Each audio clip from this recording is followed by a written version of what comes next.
Welcome back आप सभी का मेरे चैनल पर, जिसका नाम है वॉइस टेल। आज की कहानी बहुत इंटरेस्टिंग और मिस्टीरियस होने वाली है, तो कोई पार्ट मिस मत करिएगा, स्किप मत करिएगा। तो कहानी शुरू करते हैं। यह कहानी कृतिका की है, उनके बचपन की कहानी है।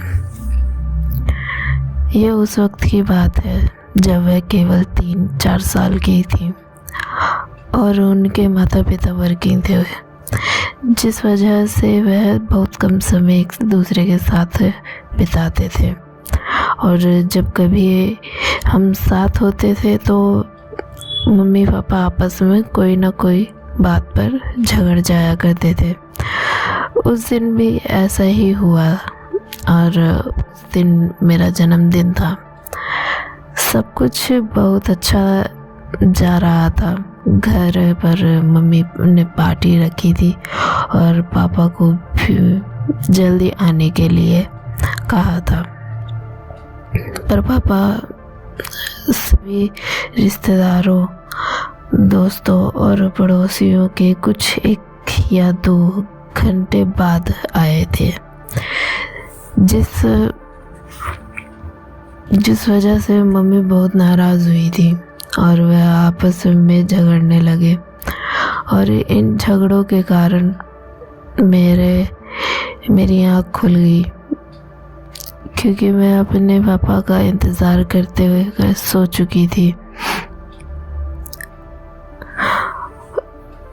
अपने पापा का इंतज़ार करते करते सो चुकी थी, पर इन सब झगड़ों की आवाज़ से मेरी नींद टूट चुकी थी और मैं पापा को आवाज़ देने लगी। चाहे पापा मम्मी से कितना भी झगड़े, पर मुझसे बहुत प्यार करते थे। आज भी करते हैं, पर मेरी मम्मी जैसा प्यार वह चाह कर भी नहीं कर सकते।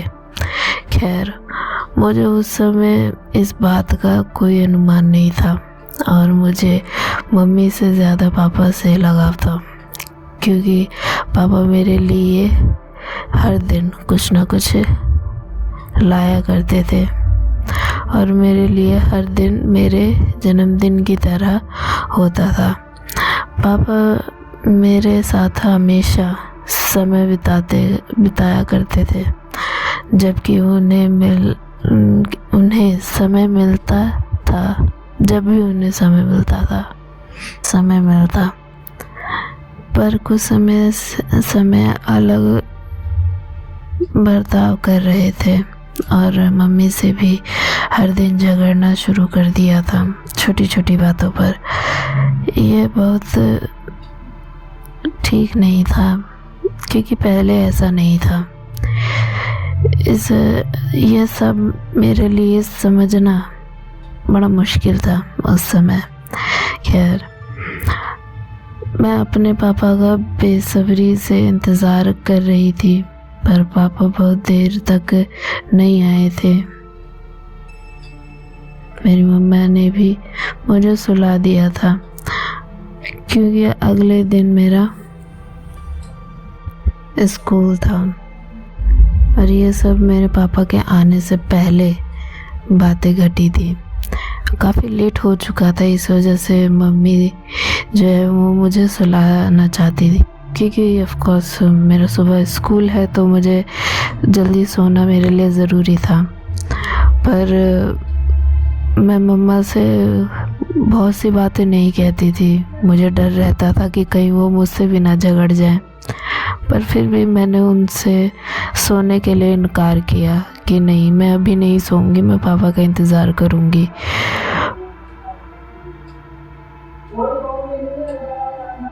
और फिर मुझे अकेले सोने में भी जो है बहुत ज़्यादा डर लगता था। तब मम्मी ने प्यार से समझाया कि डरने की बात नहीं है बेटा, मैं हूँ यहाँ पर। आपके पापा जब आएंगे तो मैं आपको उठा दूँगी। पर मैं मम्मी से ये कैसे कहती कि पता नहीं क्यों, पर मुझे ऐसा महसूस हो रहा था जैसे मानो मुझ पर नज़र रखी जा रही है। कोई मेरे आसपास है जो मुझे देख रहा है। पता नहीं क्यों, पर जिस वजह से मुझे डर लग रहा था, इसी वजह से मैं अकेले नहीं सोती थी कभी। पर ये बात मैं कहने से भी डर रही थी, क्योंकि मुझे इस बात की भी घबराहट थी कि कहीं मम्मा मुझसे न झगड़ जाएं। और ऐसा एहसास मुझे बचपन से ही था, शुरू से ही। मुझे 1 साल से ही, जब मैं 1 साल की थी तब से ही मुझे ऐसा महसूस होने लगा था। मुझे बुरे बुरे सपने आते थे। कभी कभी मुझे महसूस भी हुआ है ये सब, जैसे मानो कोई मुझे छूने की कोशिश कर रहा हो, या मुझे हर घंटे हर वक्त कोई देख रहा हो। पर जब भी ऐसा कुछ होता था तो मम्मी को बताती थी,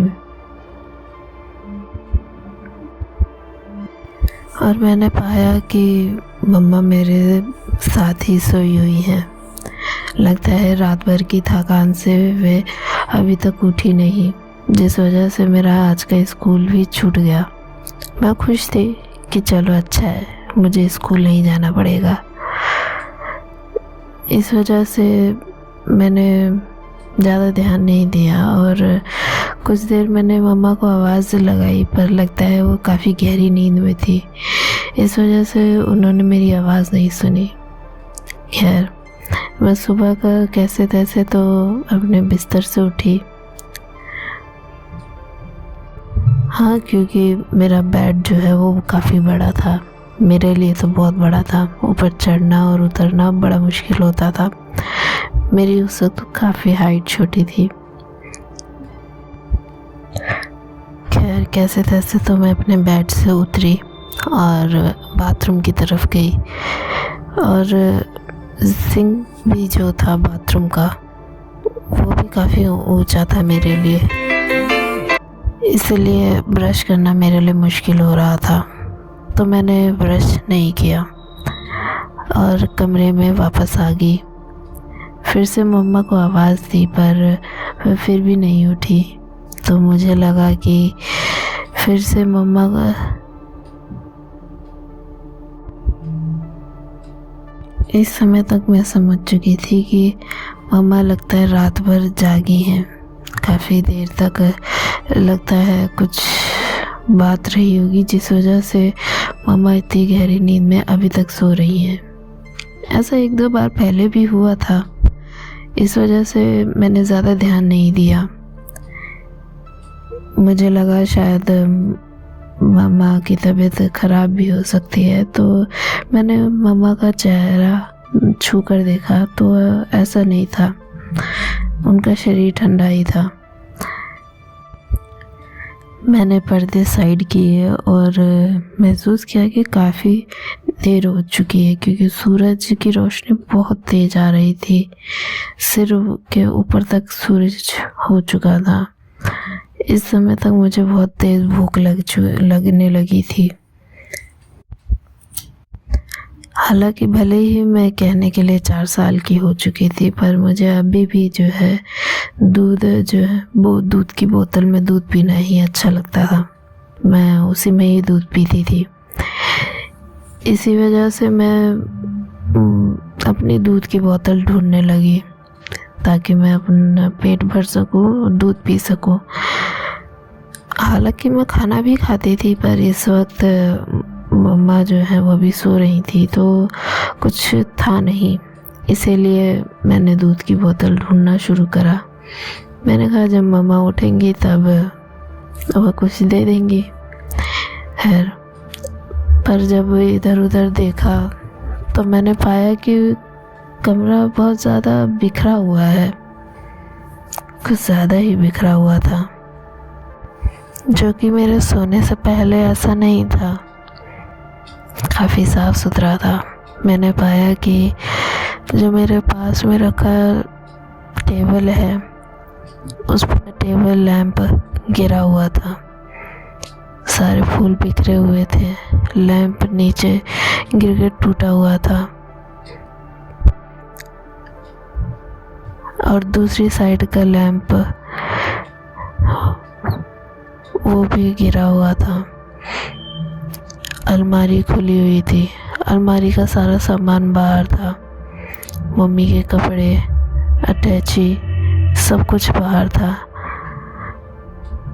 किताबें भी नीचे गिरी हुई थी।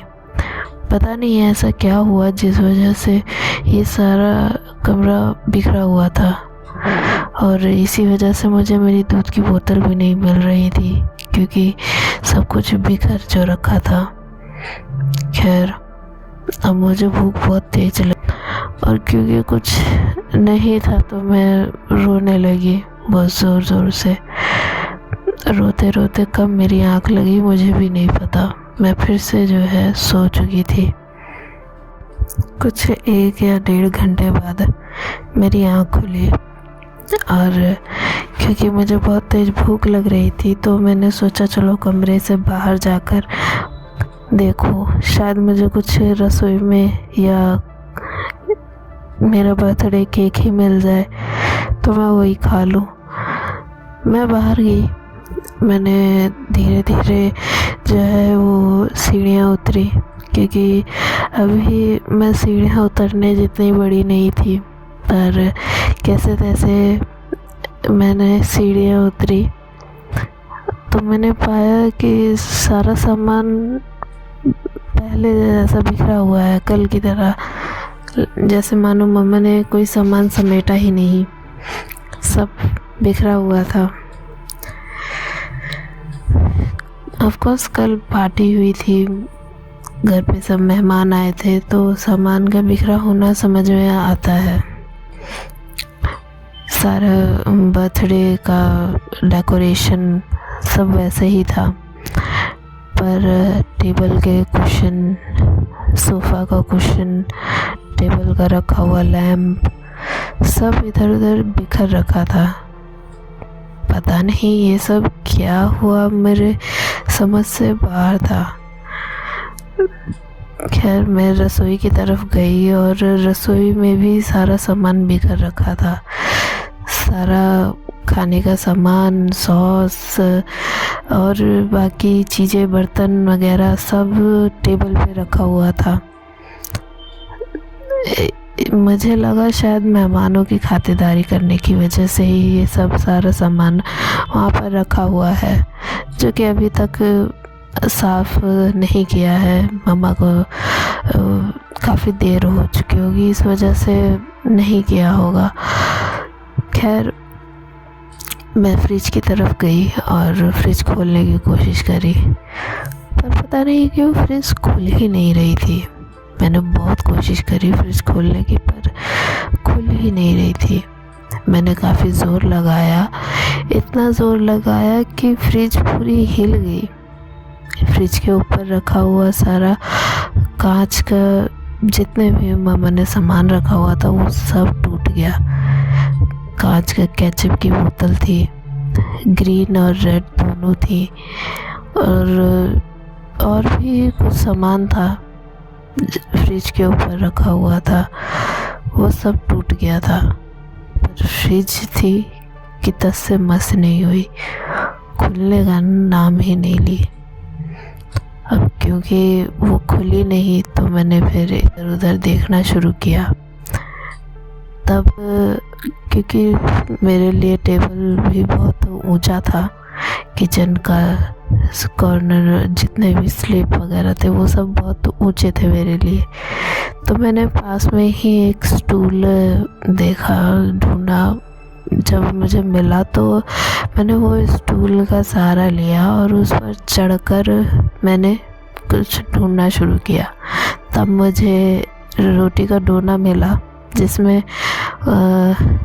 शुक्र है कि उसमें मुझे रोटी मिल गई और मैंने उस रोटी को गर्म करने की कोशिश करी। मैंने गैस चलाई और रोटी गर्म करी और रोटी गर्म कर मैंने वो रोटी खाई। हालांकि वो रोटी मेरे से जल चुकी थी, पर अब मेरे पास और कोई चारा नहीं था। मुझे उसे ही खाना था और उसी से भूख मिटानी थी। खैर, अब इस सब से पता नहीं क्यों एक अजीब सी आवाज़ आ रही थी जो कि मेरे समझ से परे थी कि आखिर ये आवाज़ आ कहाँ से रही है। अचानक से पटक करके आवाज़ आई। मैं बहुत डर गई और टेबल से नीचे गिर गई और पूरे घर भर में अंधेरा हो गया।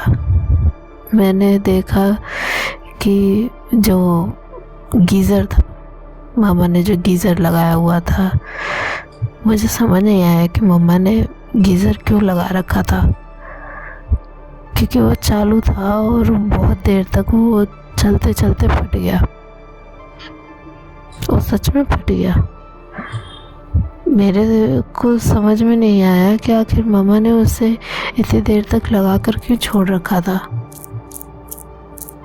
पर जो भी था, उस गीज़र की वजह से पूरे बिल्डिंग भर में लाइट चली गई थी। मुझे बाहर से लोगों की आवाज़ें आ रही थी कि अचानक से लाइट को क्या हो गया, लाइट कैसे चली गई। अब उन्हें क्या पता कि मेरे घर में गीज़र फट गया। इस वजह से पूरी बिल्डिंग की ही लाइट जो है जा चुकी है। अब मेरे पूरे घर भर में अंधेरा हो चुका था। पता नहीं क्यों, पर उस अंधेरे में ऐसा लगा जैसे कोई खड़ा है, या जैसे मैंने अभी थोड़ी देर पहले बताया था कि ऐसा लगता था कि कोई मुझे देख रहा है। इस बार मुझे वो दिख भी रहा था, पूरी तरह से नहीं, पर एक आकृति दिख रही थी, एक पूरे इंसान की आकृति,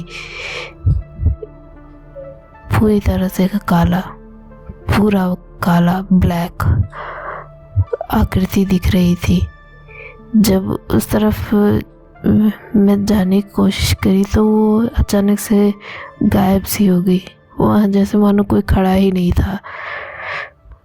खैर, मैं इस बात से थोड़ा सा घबरा गई और जैसे तैसे अपनी रोटी ख़त्म करके मैं सीधा मम्मा के पास भाग गई। पर इस बीच क्या हुआ मुझे भी नहीं पता, बस मैं इस वक्त बहुत ज़्यादा डर चुकी थी। अब पंखा भी नहीं चल रहा था, कुछ भी नहीं चल रहा था। अब धीरे धीरे शाम होने लगी थी। अब इस चक्कर में मुझे भी धीरे धीरे डर लगने लगा था। मैंने मम्मा का हाथ पकड़ लिया और उनके साथ में सर लग के सट गई और खूब रोई भी। पता नहीं क्यों, क्या बात हुई, पर मम्मा अभी तक उठी नहीं थी और अब ऐसा लग रहा था जैसे मानो कोई साया मेरे पीछे आया था, आ रहा हो। अब वो धीरे धीरे साफ साफ दिखने लगा था और उसने अजीब सी स्माइल मुझे दी, जैसे मानो वो मुझे कितने सालों से देख रहा है। वो स्माइल देखकर मैं बहुत ज़्यादा डर गई। इतना ज़्यादा डर चुकी थी कि मैंने बहुत तेज़ से ज़ोर से चीखने लगी। पर पता नहीं क्या हुआ, पर मैंने माँ को बहुत ज़ोर ज़ोर से आवाज़ देने शुरू कर दी कि आप उठ जाइए, प्लीज़ उठ जाइए। पता नहीं ये कौन है जो मेरा पीछा कर रहा है, यहाँ वो कमरे तक आ चुका है। पर पता नहीं क्यों किसी की वजह से वो मेरे पास नहीं आ पा रहा था, जो कि मेरे लिए बहुत अच्छी बात थी। पर वो जहाँ तक खड़ा था वो भी मेरे लिए बहुत डरावना था। वो कमरे के बाहर ही था। अब मेरे लिए बड़ा मुश्किल हो चुका था कमरे से बाहर जा पाना, क्योंकि वो वही खड़ा था पूरा समय। धीरे धीरे अब शाम हो रही थी। मैंने बालकनी में जाकर आवाज़ें लगाई कि कोई तो आए। मैंने अपनी फेवरेट डॉल अपने साथ रखी हुई थी, उसको पकड़ रखा था। और बालकनी में, क्योंकि बालकनी काफ़ी ऊंची थी, तो उस पर चढ़कर मैंने कोशिश करी कि कोई मेरी आवाज़ सुन ले। मैंने बहुत ज़ोर ज़ोर से आवाज़ें दी, पर किसी ने सुनी नहीं। वहीं पास की ही बिल्डिंग की एक लेडी ने मुझे देख लिया और उन्होंने मुझे कहा कि बेटा नीचे उतर जाओ, इस तरह से सीलिंग पे नहीं चढ़ते, इस तरह ग्रिल पे नहीं चढ़ते हैं, आप नीचे उतर जाओ। क्या बात हुई है मुझे आप बताओ। पर पता नहीं क्यों, पर मैं कुछ बोल नहीं पाई, और अगर बोला भी तो वो सुन नहीं सकी। पर मेरी डॉल इस समय तक ही नीचे गिर गई थी मेरे हाथ से।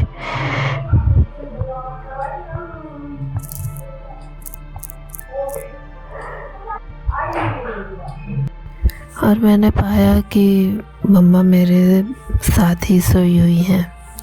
लगता है रात भर की थकान से वे अभी तक उठी नहीं, जिस वजह से मेरा आज का स्कूल भी छूट गया। मैं खुश थी कि चलो अच्छा है, मुझे स्कूल नहीं जाना पड़ेगा। इस वजह से मैंने ज़्यादा ध्यान नहीं दिया और कुछ देर मैंने मम्मा को आवाज़ लगाई, पर लगता है वो काफ़ी गहरी नींद में थी, इस वजह से उन्होंने मेरी आवाज़ नहीं सुनी। खैर, मैं सुबह का कैसे तैसे तो अपने बिस्तर से उठी। हाँ, क्योंकि मेरा बेड जो है वो काफ़ी बड़ा था, मेरे लिए तो बहुत बड़ा था। ऊपर चढ़ना और उतरना बड़ा मुश्किल होता था। मेरी उस वक्त काफ़ी हाइट छोटी थी। खैर, कैसे तैसे तो मैं अपने बेड से उतरी और बाथरूम की तरफ गई, और सिंक भी जो था बाथरूम का वो भी काफ़ी ऊंचा था मेरे लिए, इसलिए ब्रश करना मेरे लिए मुश्किल हो रहा था। तो मैंने ब्रश नहीं किया और कमरे में वापस आ गई। फिर से मम्मा को आवाज़ दी, पर वह फिर भी नहीं उठी। तो मुझे लगा कि फिर से मम्मा का इस समय तक मैं समझ चुकी थी कि मम्मा लगता है रात भर जागी हैं, काफ़ी देर तक लगता है कुछ बात रही होगी, जिस वजह से मम्मा इतनी गहरी नींद में अभी तक सो रही हैं। ऐसा एक दो बार पहले भी हुआ था, इस वजह से मैंने ज़्यादा ध्यान नहीं दिया। मुझे लगा शायद मम्मा की तबीयत ख़राब भी हो सकती है, तो मैंने मम्मा का चेहरा छू कर देखा तो ऐसा नहीं था, उनका शरीर ठंडा ही था। मैंने पर्दे साइड किए और महसूस किया कि काफ़ी देर हो चुकी है, क्योंकि सूरज की रोशनी बहुत तेज़ आ रही थी। सिर के ऊपर तक सूरज हो चुका था। इस समय तक मुझे बहुत तेज़ भूख लगने लगी थी। हालांकि भले ही मैं कहने के लिए 4 साल की हो चुकी थी, पर मुझे अभी भी जो है दूध जो है वो दूध की बोतल में दूध पीना ही अच्छा लगता था। मैं उसी में ही दूध पीती थी। इसी वजह से मैं अपनी दूध की बोतल ढूंढने लगी ताकि मैं अपना पेट भर सकूं, दूध पी सकूं। हालांकि मैं खाना भी खाती थी, पर इस वक्त मम्मा जो है वो भी सो रही थी, तो कुछ था नहीं, इसीलिए मैंने दूध की बोतल ढूंढना शुरू करा। मैंने कहा जब मम्मा उठेंगी तब वह कुछ दे देंगी। खैर, पर जब इधर उधर देखा तो मैंने पाया कि कमरा बहुत ज़्यादा बिखरा हुआ है, कुछ ज़्यादा ही बिखरा हुआ था, जो कि मेरे सोने से पहले ऐसा नहीं था। काफ़ी साफ़ सुथरा था। मैंने पाया कि जो मेरे पास में रखा टेबल है उस पर टेबल लैंप गिरा हुआ था, सारे फूल बिखरे हुए थे, लैंप नीचे गिर के टूटा हुआ था, और दूसरी साइड का लैंप वो भी गिरा हुआ था। अलमारी खुली हुई थी। अलमारी का सारा सामान बाहर था। मम्मी के कपड़े, अटैची, सब कुछ बाहर था। किताबें भी नीचे गिरी हुई थी। पता नहीं ऐसा क्या हुआ जिस वजह से ये सारा कमरा बिखरा हुआ था, और इसी वजह से मुझे मेरी दूध की बोतल भी नहीं मिल रही थी, क्योंकि सब कुछ बिखर जो रखा था। खैर, अब मुझे भूख बहुत तेज लगने लगी थी, तो मैंने सोचा चलो क्यों ना मम्मा के ब्रेस्ट से ही मिल्क पिया जाए। मैंने मम्मा के ब्रेस्ट से ट्राई किया, पर दूध नहीं आ रहा था। तो इस समय तक मुझे बहुत भूख लग रही थी, और क्योंकि कुछ नहीं था तो मैं रोने लगी बहुत ज़ोर ज़ोर से। रोते रोते कब मेरी आँख लगी मुझे भी नहीं पता। मैं फिर से जो है सो चुकी थी। कुछ 1 या 1.5 घंटे बाद मेरी आँख खुली, और क्योंकि मुझे बहुत तेज़ भूख लग रही थी तो मैंने सोचा चलो कमरे से बाहर जाकर देखो, शायद मुझे कुछ रसोई में या मेरा बर्थडे केक ही मिल जाए तो मैं वही खा लूँ। मैं बाहर गई। मैंने धीरे धीरे जो है वो सीढ़ियाँ उतरी, क्योंकि अभी मैं सीढ़ियाँ उतरने जितनी बड़ी नहीं थी, पर कैसे तैसे मैंने सीढ़ियाँ उतरी तो मैंने पाया कि सारा सामान पहले जैसा बिखरा हुआ है, कल की तरह, जैसे मानो मम्मा ने कोई सामान समेटा ही नहीं, सब बिखरा हुआ था। ऑफ कोर्स कल पार्टी हुई थी, घर पे सब मेहमान आए थे, तो सामान का बिखरा होना समझ में आता है। सारा बर्थडे का डेकोरेशन सब वैसे ही था, पर टेबल के कुशन, सोफ़ा का कुशन, टेबल का रखा हुआ लैम्प, सब इधर उधर बिखर रखा था। पता नहीं ये सब क्या हुआ, मेरे समझ से बाहर था।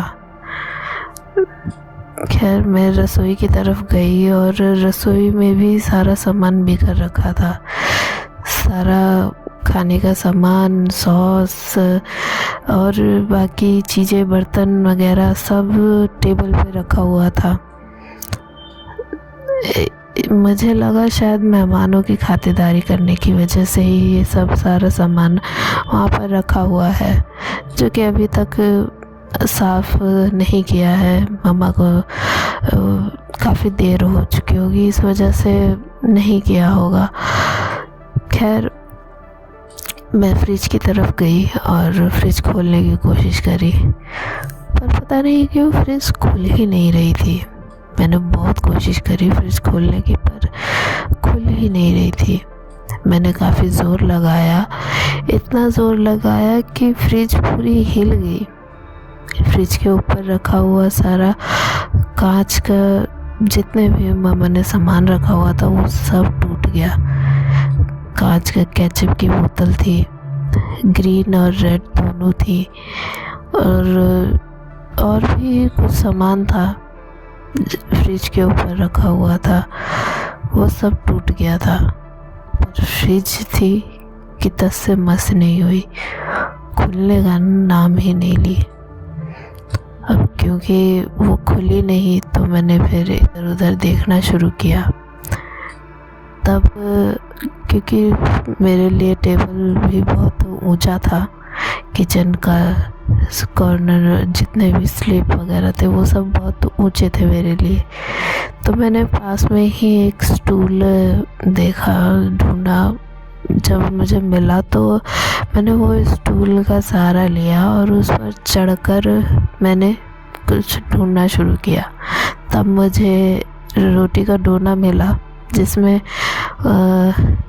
शुक्र है कि उसमें मुझे रोटी मिल गई, और मैंने उस रोटी को गरम करने की कोशिश करी। मैंने गैस चलाई और रोटी गरम करी, और रोटी गरम कर मैंने वो रोटी खाई।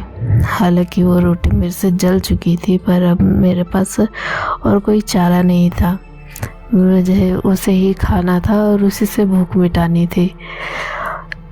खैर, अब इस सब से पता नहीं क्यों एक अजीब सी आवाज़ आ रही थी जो कि मेरे समझ से परे थी कि आखिर ये आवाज़ आ कहाँ से रही है। अचानक से पटक करके आवाज़ आई।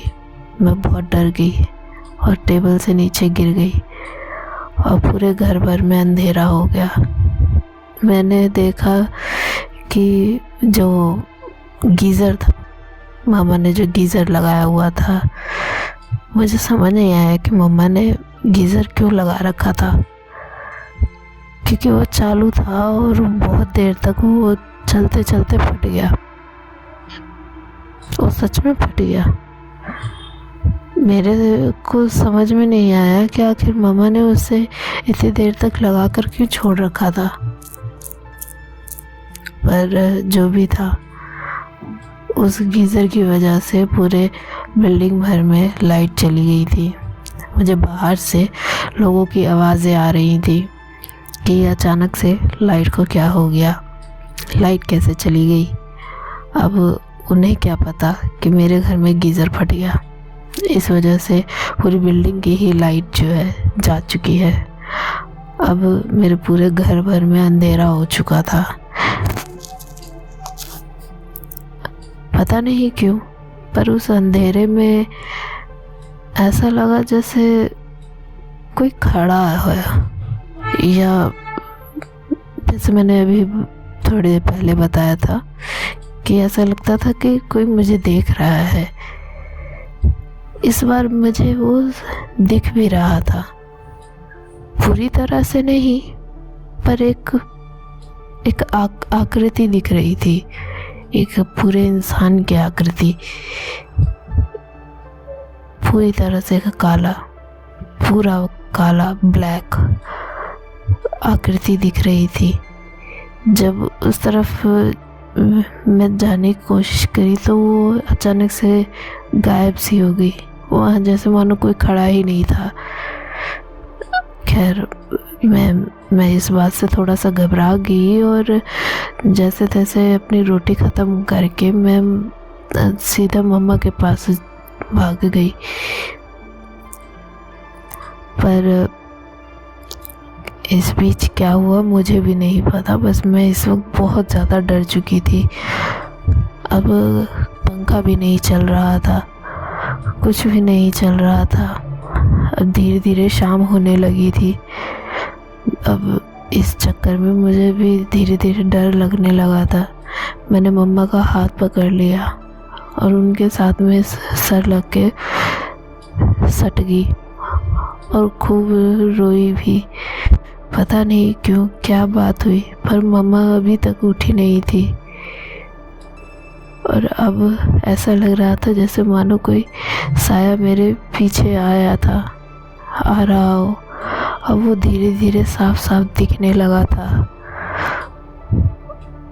और उसने अजीब सी स्माइल मुझे दी, जैसे मानो वो मुझे कितने सालों से देख रहा है। वो स्माइल देखकर मैं बहुत ज़्यादा डर गई। इतना ज़्यादा डर चुकी थी कि मैंने बहुत तेज़ से और ज़ोर से चीखने लगी। पर पता नहीं क्या हुआ, पर मैंने माँ को बहुत ज़ोर ज़ोर से आवाज़ देने शुरू कर दी कि आप उठ जाइए, प्लीज़ उठ जाइए। पता नहीं ये कौन है जो मेरा पीछा कर रहा है, यहाँ वो कमरे तक आ चुका है। पर पता नहीं क्यों किसी की वजह से वो मेरे पास नहीं आ पा रहा था, जो कि मेरे लिए बहुत अच्छी बात थी। पर वो जहाँ खड़ा था वो भी मेरे लिए बहुत डरावना था। वो कमरे के बाहर ही था। अब मेरे लिए बड़ा मुश्किल हो चुका था कमरे से बाहर जा पाना, क्योंकि वो वही खड़ा था पूरा समय। धीरे धीरे अब शाम हो रही थी। मैंने बालकनी में जाकर आवाज़ें लगाई कि कोई तो आए। मैंने अपनी फेवरेट डॉल अपने साथ रखी हुई थी, उसको पकड़ रखा था। और बालकनी में, क्योंकि बालकनी काफ़ी ऊंची थी, तो उस पर चढ़कर मैंने कोशिश करी कि कोई मेरी आवाज़ सुन ले। मैंने बहुत ज़ोर ज़ोर से आवाज़ें दी, पर किसी ने सुनी नहीं। वहीं पास की ही बिल्डिंग की एक लेडी ने मुझे देख लिया और उन्होंने मुझे कहा कि बेटा नीचे उतर जाओ, इस तरह से सीलिंग पे नहीं चढ़ते, इस तरह ग्रिल पे नहीं चढ़ते हैं, आप नीचे उतर जाओ। क्या बात हुई है मुझे आप बताओ। पर पता नहीं क्यों, पर मैं कुछ बोल नहीं पाई, और अगर बोला भी तो वो सुन नहीं सकी। पर मेरी डॉल इस समय तक ही नीचे गिर गई थी मेरे हाथ से।